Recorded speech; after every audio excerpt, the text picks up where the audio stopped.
Assalamualaikum warahmatullahi wabarakatuh. Saya Siti Numainah dari kelas 10-7 akan mempersembahkan tugas program IIC yang berupa OSN. Di sini saya mengikuti mapel kebumian, dan di mapel kebumian ini pembinanya ada Ibu Dwi Rahmawati SPD yang biasanya mengajar mapel geografi di kelas-kelas. Di sini saya menjelaskan ada bab yang saya bahas yaitu petrologi, subbab yang saya ambil batuan metamorf.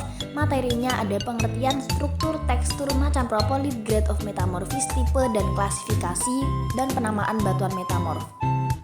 Langsung saja kita ke materinya. Let's go, check it out. Materi yang pertama ada pengertian batuan metamorf. Apa sih batuan metamorf itu? Jadi batuan metamorf adalah batuan yang terbentuk ketika batuan yang telah ada sebelumnya mengalami transformasi karena perubahan temperatur, tekanan, dan komposisi kimia di bawah permukaan bumi. Untuk penjabaran materi yang selanjutnya yaitu struktur metamorf. Struktur metamorf itu ada dua, yaitu struktur foliasi dan struktur non-foliasi.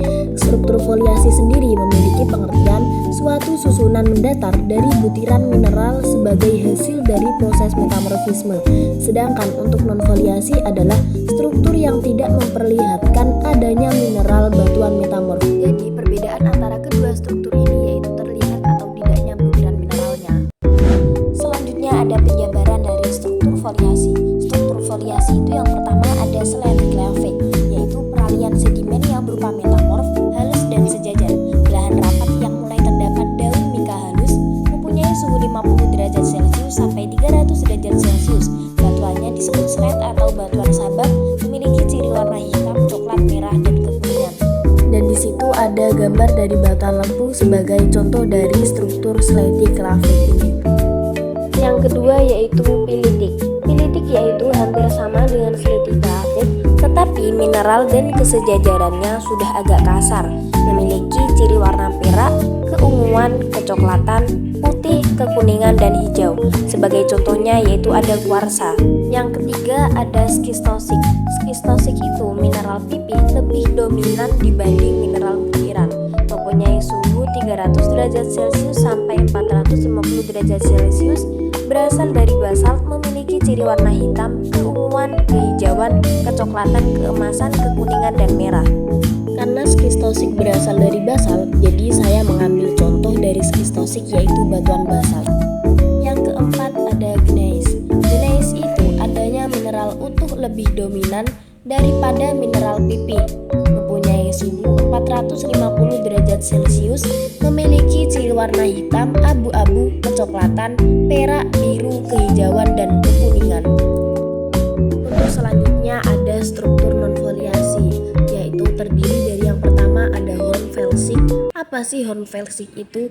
Yaitu ciri adanya butiran yang seragam berbentuk pada daerah bagian kotak sekitar tubuh batuan beku. Sebagai contohnya ada batuan marmer dan kuarsit.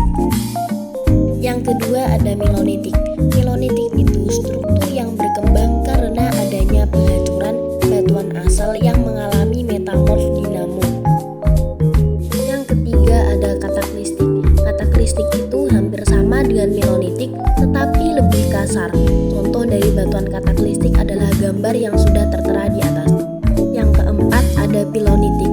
Pilonitik itu serupa dengan melonitik tetapi lebih kasar dan strukturnya mendekati tipe filitik. Yang kelima ada augen. Augen itu seperti struktur flasher tetapi lensanya terdiri dari butir feldspar dalam massa dasar yang lebih halus. Yang keenam ada granulosa. Granulosa hampir sama dengan hornfelsik, hanya ukuran butirannya berbeda-beda. Yang terakhir ada liniasi. Liniasi dilihatkan oleh adanya kumpulan mineral yang berbentuk seperti jarum. Materi selanjutnya yaitu tekstur batuan metamorf. Tekstur batuan metamorf dibagi menjadi 4, yaitu berdasarkan ketahanan, individu kristal, bentuk mineral, dan butir ukurannya. Yang pertama yaitu berdasarkan ketahanannya itu ada 2, relik atau palimpsest dan kristaloblastik. Relik atau palimpsest yaitu sisa batuan asal masih terlihat belum 100% berubah menjadi batuan metamorf. Sedangkan kristaloblastik yaitu tekstur pada batuan metamorf yang terbentuk sebab proses metamorf itu sendiri. Yang kedua yaitu berdasarkan bentuk individu kristal itu dibagi menjadi 3. Yang pertama ada euhedral, yaitu batas dari mineral adalah bentuk asli bidang kristal. Yang kedua ada subhedral, yaitu sebagian dari batas kristalnya sudah tidak terlihat lagi. Untuk yang ketiga ada anhedral, yaitu mineral sudah tidak mempunyai bidang kristal asli. Untuk tekstur batuannya itu ada idioblastik dan xenoblastik. Selanjutnya ada berdasarkan bentuk mineral. Berdasarkan bentuk mineral itu ada yang pertama lepidoblastik, yaitu mineral terbentuk tabular atau pipi yang memperlihatkan orientasi sejajar. Yang kedua ada granoblastik. Granoblastik adalah mineral terbentuk granular atau butiran batas tidak teratur. Yang ketiga ada nematoblastik. Nematoblastik adalah mineral berbentuk prismatik atau menjarum. Sedangkan untuk granuloblastik yaitu mineral berbentuk granular dan batas teratur atau unsutur. Yang terakhir ada porfiroblastik, yaitu satu kristal besar tertanam pada massa dasar yang relatif halus. Selanjutnya ada berdasarkan ukuran butirannya. Yang pertama yaitu ada ferenitik, yang kedua ada afanitik. Ferenitik ini butirannya dapat dilihat dengan mata telanjang. Sedangkan untuk afanitik ini butirannya tidak dapat dilihat dengan mata telanjang. Materi selanjutnya yaitu macam propolit. Pengertian propolit sendiri yaitu batuan asli yang belum termetamorfosis dari batuan metamorf yang dibentuk. Sebagai contoh, propolit dari batu tulis adalah serpih atau batu lumpur. Yang pertama yaitu ada pelitic rock. Pelitic rock adalah batuan asal yang kaya unsur aluminium, umumnya berupa batuan sedimen berukuran halus, mutrok dan shell, serta kaya akan alumina. Sebagai contohnya ada kyanit, silimanit, dan lempu. Untuk yang kedua ada quartzo-feldspathik rock, yaitu batuan yang kaya mineral kuarsa dan feldspar, relatif stabil terhadap proses metamorfisme. Untuk contohnya ada arkosik sandstone. Yang ketiga ada calcareous rock, yaitu batuan yang kaya unsur kalsium yang merupakan batuan karbonat. Nah, di situ ada gambar dari contoh batuan karbonat. Yang keempat ada basic rock, yaitu batuan yang kaya unsur Fe dan Mg tetapi miskin silika. Batuan ini kaya akan mineral biotit, klorit, kalkit, plagioklas serta epidor. Nah, contoh dari basic rock ini ada batuan basalt dan gabbro. Yang kelima ada magnesian rock, yaitu batuan yang kaya unsur Me tetapi miskin Fe, mengandung mineral seperti serpentin, saurusit, talc, dolomit, dan tremolit. Contohnya yaitu batuan golongan ultrabasik yaitu peridotit, dunit, dan piroksenit. Yang keenam ada ferruginous rock, yaitu batuan yang kaya unsur Fe tetapi sedikit unsur Mg. Mineralnya berupa greenalit, minnesotite, hematit, magnetit, dan lain-lain. Yang terakhir ada manganephirous rock, yaitu batuan yang kaya akan unsur mangan. Contohnya adalah spessartin dan stibnomelat. Materi selanjutnya yaitu grade of metamorphism. Grade of metamorphism ini dibagi menjadi 2, yaitu low grade metamorphism dan high grade metamorphism. Low grade metamorphism adalah metamorfisme dengan derajat yang rendah yang terjadi pada suhu kisaran 200 derajat Celcius sampai 320 derajat Celcius dengan tekanan yang relatif rendah dengan ciri melimpahnya mineral hydrous kaya akan H2O dalam struktur kristalnya, yaitu clay mineral, klorit, serpentin, biotit, yaitu mineral hydrous yang tetap stabil pada high grade, dan muscovite atau akan hilangnya pada high grade. Sedangkan high grade metamorfisme adalah metamorfisme yang sering terjadi pada suhu di atas 320 derajat dan tekanan yang relatif tinggi. Seiring meningkatnya suhu, maka keberadaan mineral hydrous akan berkurang dan hilangnya H2O dan didominasi oleh mineral anhydrous yaitu piroksen dan garnet. Nah, sekarang kita lanjut ke materi berikutnya yaitu tipe metamorf. Tipe metamorf ini berdasarkan tatanan geologinya itu dibagi menjadi 2, yaitu regional dan lokal. Untuk tipe metamorf regional itu dibagi menjadi 3, ada orogenik, boreal, dan samudra. Sedangkan lagi menjadi 5, yaitu ada kontak, kataktistik, hidrotermal, impact, dan retrograde. Untuk tipe regional yang pertama ada orogenik. Orogenik yaitu proses demorfasi yang menyebabkan rekristalisasi pada daerah sabuk pegunungan. Contohnya yaitu slate, filip, sekis, dan gneiss. Yang kedua ada burial, yaitu kenaikan tekanan dan temperatur pada daerah geosinkline yang mengalami sedimentasi intensif yang terjadi pada daerah dari butian sedimen yang tebal, yaitu contohnya meta batu pasir dan meta batu gamping.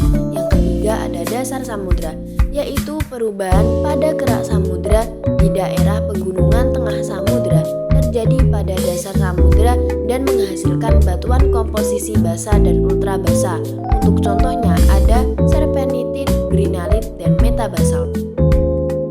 Untuk tipe lokal yang pertama ada kontak. Kontak yaitu perubahan terjadi karena pengaruh panas dan material yang dihasilkan magma serta oleh demonstrasi akibat gerakan massa batuan yang dihasilkan umumnya berbutir halus. Contohnya ada marmer, kuarsit, skarn, dan hornfels. Yang kedua ada kataklistik.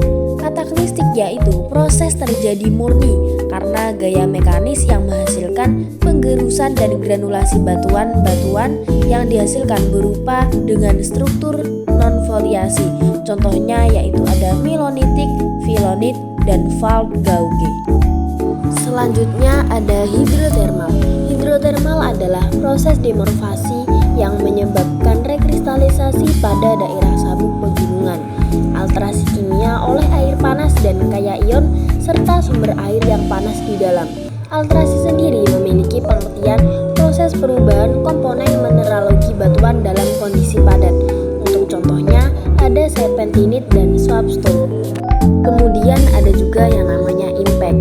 Impact adalah proses terjadinya kisaran waktunya hanya beberapa mikrodetik dan umumnya ditandai dengan terbentuknya mineral keosit dan skistofit. Yang terakhir ada retrograde. Retrograde adalah terjadi karena penurunan suhu atau temperatur sehingga kumpulan mineral metamorfosa tingkat tinggi berubah menjadi tingkat sedang yang stabil pada temperatur yang lebih rendah. Untuk materi selanjutnya ada klasifikasi dan penamaan batuan metamorf. Klasifikasi ini didasarkan pada kenampakan struktur dan teksturnya serta beberapa nama juga berdasarkan jenis penyusun utama atau dapat dinamai dengan berdasarkan fasies metamorfosisnya. Selain batuan yang penamaannya berdasarkan struktur, batuan metamorf yang lainnya yang banyak dikenal antara lain yang pertama ada amfibolit, yaitu satuan metamorf dengan besar butir sedang sampai kasar dan mineral utama penyusunnya adalah amfibol atau hornblende dan plagioclase. Yang kedua ada marmer, yaitu batuan metamorf dengan komposisi mineral karbonat yaitu kalsit atau dolomit dan umumnya bertekstur granoplastik. Yang terakhir ada kuarsit. Kuarsit yaitu batuan metamorf yang mengandung lebih dari 80% kuarsa. Nah, itu tadi materi-materi yang sudah saya jelaskan. Kalian paham kan? Berhubung kalian sudah paham, mari kita latihan soal time. Kita mulai untuk soal yang pertama. Batuan yang terbentuk ketika batuan yang telah ada sebelumnya mengalami transformasi karena perubahan temperatur tekanan dan komposisi kimia di bawah permukaan bumi adalah termasuk jenis batuan. Jawabannya D, karena pengertian dari batuan metamorf sendiri adalah apa yang dipaparkan pada soal yang di atas. Nomor 2. Seorang menemukan singkapan batuan beku berwarna cerah dengan ukuran kristal 1-5 mm dengan memiliki tekstur kristalinitas horokristalin, granulitas faneritik, bentuk kristal euhedral, hubungan antar kristal penidomorfik granular, struktur batuannya masif dan komposisi mineralnya adalah kuarsa 40%, plagioclase 10%, orthoclase 40%, biotit 8% dan muscovite 2%. Nama batuan yang ditemukan adalah jawabannya A, karena ciri-ciri di atas adalah menunjukkan ciri-ciri batuan granit. Untuk nomor 3, tekstur pada batuan metamorf yang menunjukkan kenampakan sisa dari batuan asalnya disebut. Jawabannya adalah B, karena relik tekstur adalah batuan yang masih menunjukkan kenampakan dari sisa batuan asalnya. Sedangkan desuket tekstur adalah tekstur kristaloblastik batuan polimenarelik yang tidak menunjukkan keteraturan orientasi. Jadi perbedaan dari keduanya adalah kenampakan tekstur sisa batuan asalnya. Nomor 4. Batuan metamorf berikut yang memiliki struktur foliasi adalah. Jawabannya D. Struktur foliasi diantaranya selat klavek, pilik, skistosik, dan gneiss, sedangkan granulit termasuk dalam struktur gneiss. Nomor 5. Gambar di samping ini adalah salah satu struktur batuan metamorf yang memiliki susunan paralel mineral pipih prismatik atau lentikular, umumnya mika atau krolit, yang berukuran butir sedang sampai kasar. Struktur tersebut disebut. Jawabannya adalah B. Untuk gneiss, mineralnya granular dan prismatik, sedangkan untuk filit hampir sama dengan slate tetapi lebih kasar, dan untuk milonit dan hornfels termasuk dalam struktur non-foliasi. Jadi jawaban yang paling tepat adalah sekis. Lanjut nomor 6. Batuan induk yang menghasilkan minyak bumi biasanya berupa. Jawabannya adalah B. Jenis batuan sedimen tertentu yang mengandung karbon organik dalam jumlah besar, lebih dari 3%. Jenis yang paling umum termasuk batu bara, lignit, sepi minyak, atau sepi hitam. Bahan organik dapat tersebar ke seluruh batuan sehingga memberikan warna gelap yang seragam dan atau mungkin terdapat dalam bentuk tar, bitumen, aspal, minyak bumi, batu bara, atau bahan karbonat. Batuan sedimen kaya organik dapat bertindak sebagai batuan sumber yang menghasilkan hidrokarbon yang terkamulasi dalam batuan reservoir sedimen lainnya. Cus lanjut nomor 7. Istilah-istilah berikut yang tidak terkait dengan petrologi batuan metamorf adalah. Jawabannya adalah B. Istilah fenokris digunakan pada istilah kristalografi dan memiliki arti kristal yang lebih besar dari matriks dan dapat diidentifikasikan dengan mata telanjang. Udah nomor 8 aja nih. Manakah di antara batuan di bawah ini yang memungkinkan untuk mengandung fosil dengan jumlah yang banyak? Jawabannya adalah B. Batu kapur. Batuan yang memungkinkan untuk mengandung fosil dengan jumlah yang banyak adalah batu kapur. Karena batu kapur mengalami folisiasi yang sangat tinggi, di mana folisiasi adalah penyatuan organisme mati dengan batu sehingga menyebabkan di batuan ini mengandung banyak fosil. Nomor 9. Serpi atau shell apabila mengalami proses metamorfisme yang sangat kuat akan menghasilkan batuan metamorf yang memiliki kristal-kristal kasar. Biasanya berbentuk seperti lapisan yang diakibatkan oleh pemisahan mineral-mineral yang berada pada batuan metamorfosis tersebut adalah. Jawabannya B. Gneiss adalah batuan metamorf berfoliasi yang dikenali dari pita dan lensa dari komposisi mineral yang berbeda-beda. Beberapa pita atau lensa ini mengandung mineral butiran yang terkait bersama dalam struktur yang saling terkait. Nomor 10. Mineral ini termasuk kelompok besar mineral-mineral pembentuk batuan dengan struktur kristal dan komposisi kimia umum X3Y2 SO43. Dalam komposisi tersebut, X dapat berupa CaMg Fe2+ atau Mn2+, dan Y bisa berubah menjadi Al Fe3+, Mn3+, V3+, ataupun Cr3+. Mineral ini merupakan mineral perinci batuan metamorf. Jawabannya adalah D. Jadi jawaban di atas itu garnet. Nah, garnet adalah kelompok besar mineral-mineral pembentuk batuan dengan struktur kristal dan komposisi kimia umum X3Y2 SiO43. Dalam komposisi tersebut, X dapat berupa CaMg Fe2 atau Mn2 dan Y bisa berupa Al Fe3, Mn3, V3 ataupun Cr3. Nomor 11. Tipe batuan metamorf Gauge adalah. Jawabannya D. Kataklistik. Kataklistik adalah proses terjadinya murni karena gaya mekanis yang menghasilkan penggerusan dan granulasi batuan. Batuan yang dihasilkan adalah non-foliasi dan salah satu contohnya adalah fault Gauge. Nomor 12. Ciri warna dari batuan gneiss adalah. Jawabannya E. hitam, abu, kecoklatan, perak, biru, kehijauan, dan kekuningan. Karena gneiss memiliki ciri warna tersebut yaitu hitam, abu-abu, kecoklatan, perak, biru, kehijauan, dan kekuningan. Lanjut nomor 13. Contoh batuan yang kaya akan mineral kuarsa dan feldspar adalah jawabannya A. Quartzo feldspathik rock, yaitu karena batuan yang kaya akan mineral kuarsa dan feldspar contohnya adalah granit dan arctic sandstone. Nomor 14. Struktur batuan metamorf dibagi menjadi dua. Batuan lempung termasuk dari struktur batuan. Jawabannya adalah C. Batuan lempung termasuk dalam struktur foliasi dan menjadi salah satu contoh dari struktur foliasi yaitu stratigraphic. Wah, kita udah di nomor terakhir aja nih. Nomor 15 yaitu tipe metamorf yang terjadi pada daerah tumbukan meteor adalah jawabannya A. Pengertian dari impact adalah kisaran waktunya hanya beberapa mikrodetik dan umumnya ditandai dengan terbentuknya mineral keosit dan skistofit yang terjadi pada daerah tumbukan meteor. Nah, udah selesai aja nih pembahasan materi USN kebumian kali ini.